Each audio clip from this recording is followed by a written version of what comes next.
ఆగని గళం ప్రజాబలం AR5 news కి స్వాగతం. శ్రీ సత్యసాయి జిల్లా హిందూపురం అసెంబ్లీ స్వతంత్ర అభ్యర్థిగా పరిపూర్ణానంద స్వామి ఈ రోజు నామినేషన్ దాఖలు చేశారు. బీజేపీ నుంచి ఆయనకు టికెట్ లభించకపోవడంతో స్వతంత్ర అభ్యర్థిగా బరిలోకి దిగారు. బీజేపీ సభ్యత్వానికి రాజీనామా చేస్తున్నట్లు ప్రకటించారు స్వామీజీ. ఆయన నామినేషన్ కు ముందు పట్టణంలోని డిఆర్ కాలనీలో మారెమ్మ దేవాలయంలో ప్రత్యేక పూజలు నిర్వహించారు. అనంతరం సుగురు ఆంజనేయ స్వామి దేవాలయం, శ్రీపేట వెంకటరమణ స్వామి దేవాలయంలో ప్రత్యేక పూజలు నిర్వహించారు. తర్వాత ఎన్నికల రిటర్నింగ్ అధికారి కార్యాలయానికి వెళ్లి తన నామినేషన్ దాఖలు చేశారు. తాను బీజేపీ రెబల్ అభ్యర్థి కాదు, స్వతంత్ర అభ్యర్థిగా బరిలో ఉంటానని స్పష్టం చేశారు. అభ్యర్థి సింబల్ వచ్చిన తర్వాత ప్రచారాన్ని నిర్వహిస్తానని, హిందూపురం ప్రాంత ప్రజలు తనను ఆదరిస్తారని ఆయన అన్నారు.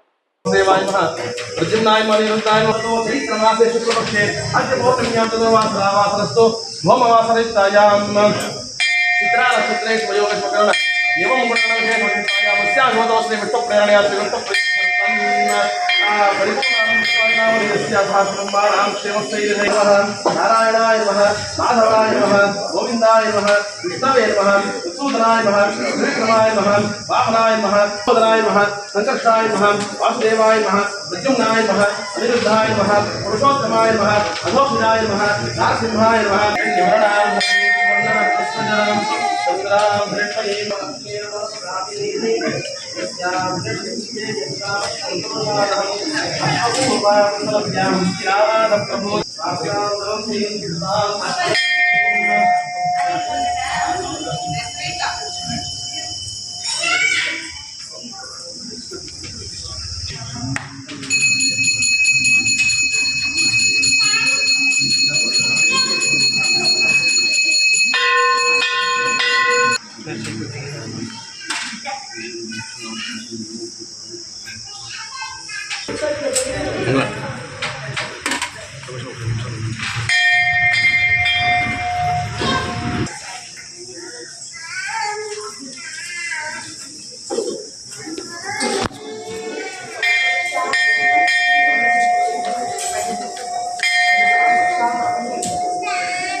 गोविंदाय नमः,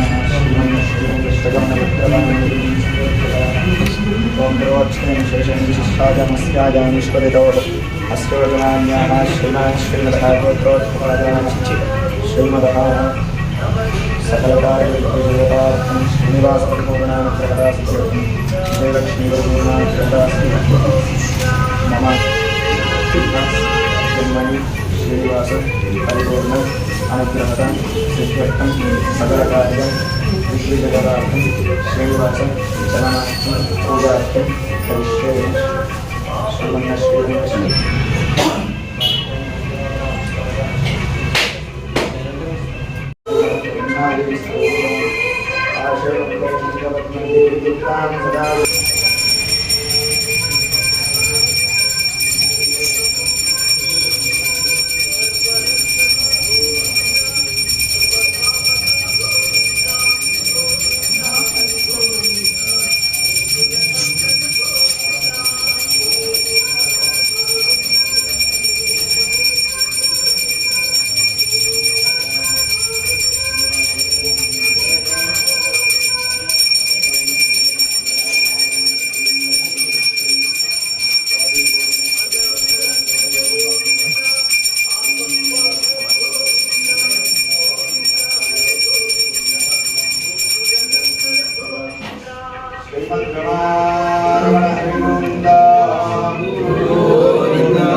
ब्रह्मा ब्रह्मविजहार प्राणेश्वर प्रतिवासाविनाटी ईशानोदेवस्तनः आयुर्धदातु तस्मै सोमेव शक्यतेन विद्राजमानस्य देवस्तनभ्याः सकलकार्यदिग्विजयदानुग्रहप्रसादसिद्धिरस्तु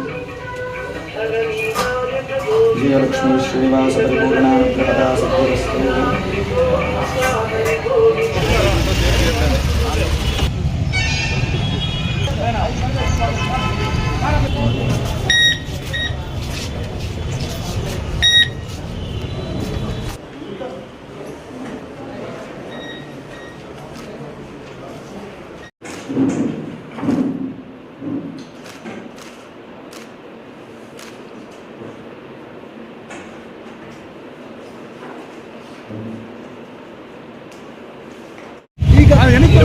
తేదీ ఏప్రిల్ 2024 ఈరోజు హనుమత్ జయంతిగా అలాగనే హనుమాన్ విజయోత్సవ దినంగా ఈరోజు ప్రతి హిందువు చాలా పవిత్రమైన దినంగా భావిస్తారు.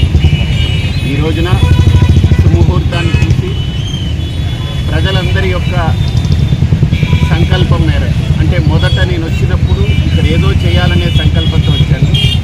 ఆ తదుపరి ఈ 6 నెలల వ్యవధిలో ఈ హిందూపురంలో ఉన్నటువంటి ప్రతి వ్యక్తి యొక్క అభిమానాన్ని చూరగొన్న తర్వాత వాళ్ళందరూ ఖచ్చితంగా పార్టీ మీకు సీట్ ఇవ్వాలి అనే ఒక సంకల్పంతో ఉన్నారు.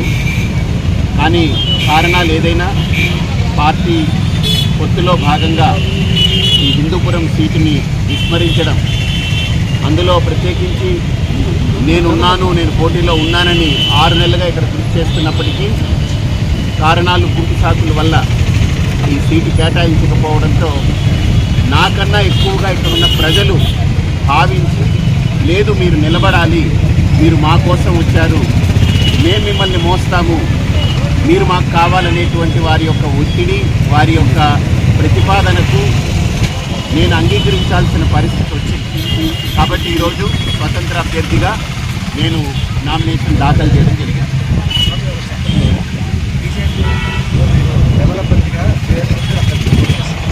అంటే బీజేపీ పార్టీలో నేను పార్టీ యొక్క నియమాన్ని అనుసరించాను, పార్టీ వ్యక్తిగా నేను నియమాన్ని అనుసరించాను. కానీ నాకు ఎక్కడ కూడా ఈ ప్రాంతంలో ఏదో నేను రెబల్ క్యాండిడేట్గా వేయాలి, పార్టీని నేను వ్యతిరేకించాలనేటువంటి భావన ఎప్పుడూ లేదు. కాబట్టి నేను స్వతంత్ర అభ్యర్థిగానే నేను బరిలో దిగుతున్నాను.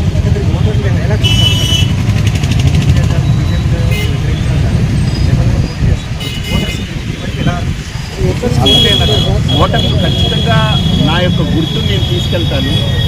నేను మోడీ గారి యొక్క సాధనలు ఏవైతే ఉన్నాయో అవన్నీ ప్రజలకు చెప్తాను. ఎందుకంటే మోడీ గారి యొక్క సాధనలు ఈరోజు చాలా గొప్ప సాధనలు, వాటిని చెప్తాను.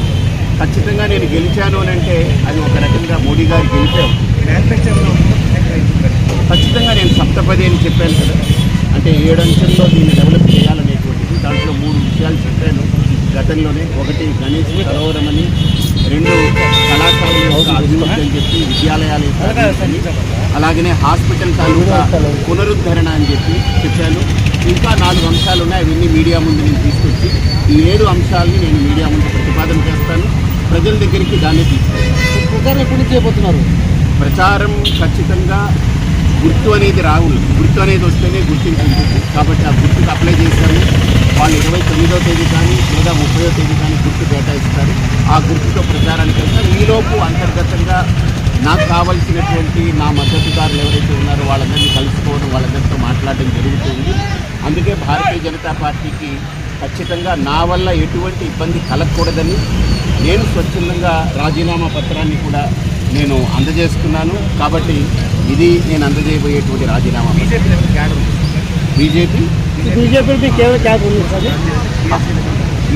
అనేటువంటిది నా పాత్ర. నేను జస్ట్ ఒక కార్యకర్తగా, జస్ట్ ఒక సామాన్య, అందుకే నేను చెప్పాను. అందులో బాధ్యత ఉంటే నేను వాళ్ళని కన్సిడర్ చేయాలి, వాళ్ళు నాతో మాట్లాడతారు. నేను ఒక సామాన్య కార్యకర్తగానే పనిచేస్తున్నాను. నేను ఎక్కడ ఒక బాధ్యత చెప్పినటువంటి స్థానంలో లేదు. కాబట్టి నేను ఒక కార్యకర్తగా ఉన్నాను. కాబట్టి దానికి నేను రాజీనామా చేసి స్వతంత్ర అభ్యర్థిగా నేను పోటీలో సో గుర్తు వచ్చిన తర్వాత ఖచ్చితంగా ర్యాలీలు కానీ రోడ్ షోలు కానీ ఇవన్నీ కూడా ఏర్పడదు. ఎందుకంటే గుర్తు లేకుండా మనం వెళ్తే దేనికి వేయాలనే డౌట్ ఉంది. కాబట్టి అది 4-5 రోజులు పడుతుంది. నాకు ఒకటే నమ్మకం ఏంటంటే మీరందరూ ఉన్నారు, ఈ ప్రజలు గుర్తు ఒక్క రోజులో మీరందరూ తలుచుకుంటే ఒక్క రోజులో గుర్తు వెళ్ళిపోతుంది. నాకు గుర్తింపు ఉంది కాబట్టి గుర్తు వచ్చిన తర్వాత ఆ గుర్తింపు దాన్ని తీసుకెళ్తుంది అన్నమాట.